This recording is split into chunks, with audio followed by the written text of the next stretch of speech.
বন্ধুরা, বলে বাবা পার কারেগার আজকের পর্বে প্রথমেই দেখা যায় ঝিল বলছে বিয়ের আগে দিদিকে সুমনদা খুব ভালোবাসতো, কিন্তু বিয়ের পর ওকে খুব মারধর করতো। আমরা বস্তির লোকগুলো মিলে একদিন দিদিকে নিয়ে চলে এলাম, কিন্তু এখনো দিদি সুমনদাকে ভালোবাসে। দিদি যদি ওই বাড়িতে ফিরে যায় ওর সাথে আবার একই জিনিস হবে, আর এইরকম আরো 2-3 বার হয়েছে।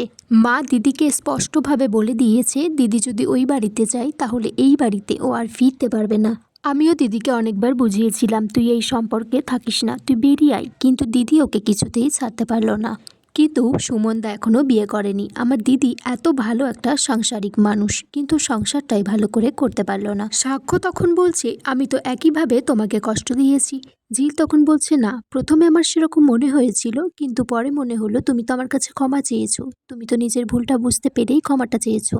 তারপরেই ব্যাস আমার মনটা নরম হয়ে গেল। ঝিল বলছে আমার যখন বিয়ে হয়েছিল দিদির খুব আনন্দ হয়েছিল, কিন্তু ভিতরে ভিতরে একটা কষ্টও হয়েছে। কেউ না বুঝুক, আমি সেটা বুঝেছি। দিদিকে যদি সুমনদা এখনো বলে যে ফিরে যাওয়ার জন্য, ও ফিরে যাবে। আমি তো ওকে চিনি, কিন্তু ওকে যে একটা শর্ত দেওয়া হয়েছে যে ওই বাড়িতে গেলে ও আর এই বাড়িতে ফিরে আসবে না।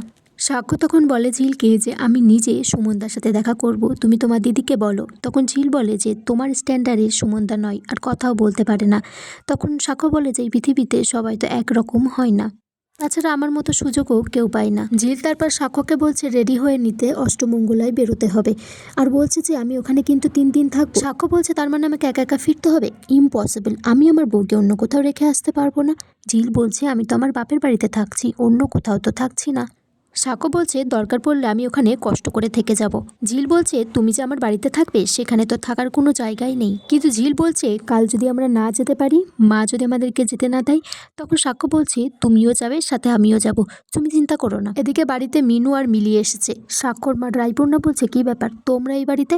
তখন বলছে বড় বৌদি আজ তো ওদের অষ্টমঙ্গলা, ওরা যাবে তো। মিলি বলছে অনেক রান্নাবান্না করেছে মা। সাক্ষ্য দাদু তখন বলছে এতদিনে যা হয়েছে হয়েছে, আমি কিছুতে বাধা দিইনি, কিন্তু অষ্টমঙ্গলাকে আমি দাদু ভাইকে ওখানে যেতে দেবো না। মিলি তখন বলছে ডাক্তারবাবুর ওখানে কোনো অসুবিধা হবে না, মা তো তোমাদের বাড়িতে কাজ করতো, জানে যে ডাক্তারবাবু কি কি খেতে ভালোবাসে, মা সেগুলো সব রান্না করেছে নিজে হাতে। রায়পূর্ণা তখন বলছে তোমরা তো নিমন্ত্রণ করতে চলে এলে, সাক্ষ্য কি ওখানে যাবে কি যাবে না সেটা কি ভেবে দেখেছো কখনো?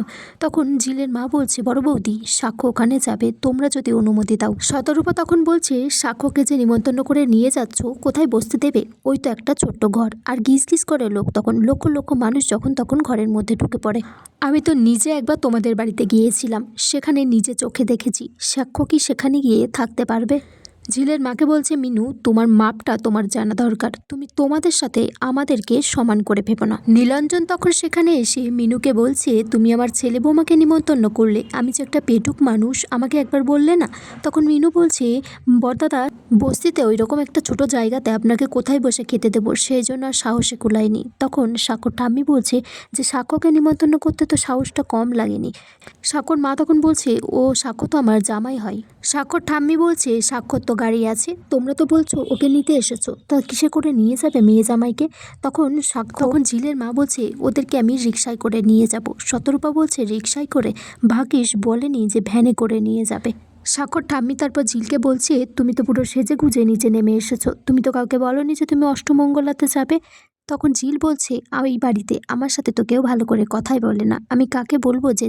সাক্ষ্য তারপর তার মাকে বলছে শোনো মা, আমার শ্বশুরবাড়ি যদি বস্তিতে হয় তাহলে আমি বস্তিতে থাকবো, আর সেখানে হাজার হাজার মানুষ থাকে, তাদের যদি অসুবিধা না হয় তাহলে আমি কয়েকটা দিন থাকতেই পারবো সেখানে। সাক্ষ্য বলছে আমি আর এখন ছোট স্কুলে পড়ি না মা, তোমার তো দেখছি দুটো অস্ত্র হয়েছে ওকে বারবার অপমান করা। প্রথম অস্ত্র হলো ওকে ওর পরিবারকে অসম্মান করা, আর দ্বিতীয় অস্ত্র হলো ওকে বারবার বস্তির মেয়ে বলা।